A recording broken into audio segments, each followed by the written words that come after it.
adlaw nga Lunes karon mga kaigsuunan, petsa 28 sa bulan sa Marso tuig 2022. Ang pagbasa kinutlo gikan sa Ebanghelyo sumala ni San Juan kapitulo 4 bersikulo 43 ngadto sa 54. Tapos sa duha ka adlaw miadto si Jesus sa Galilea kay siya mismo nag-ingon. Ang propeta dili tinahod sa iyang kaugalingong lungsod. Sa pag-abot niya sa Galilea, gidawat siya sa mga Galileanhon kay sila miadto man sa Jerusalem sa kasaulugan sa pagsaylo ug nakakita sa tanan nga iyang gibuhat didto. Busa mibalik si Jesus sa Kana sa Galilea diin ang tubig iyang gihimong bino. Ug didto may usa ka opisyal sa kagamhanan nga may anak nga lalaki nga nasakit didto sa Capernaum. Sa pagkadungog niya nga si Jesus miabot sa Galilea gikan sa Judea, miadto siya kang Jesus ug mihangyo kaniya nga moadto siya sa Capernaum aron ayuhon ang iyang anak nga himalatyon.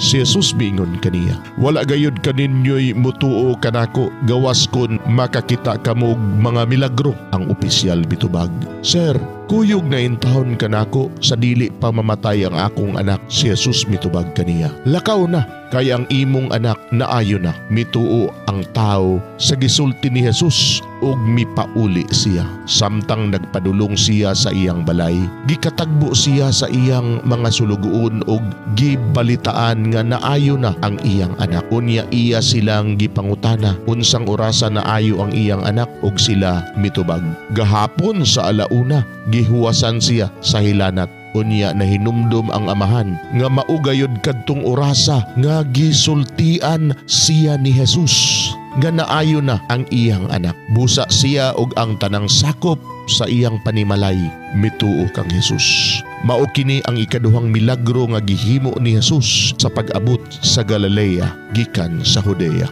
Mga igsuon, ang Ebanghelyo sa Ginoo, daygon ikaw o Kristo.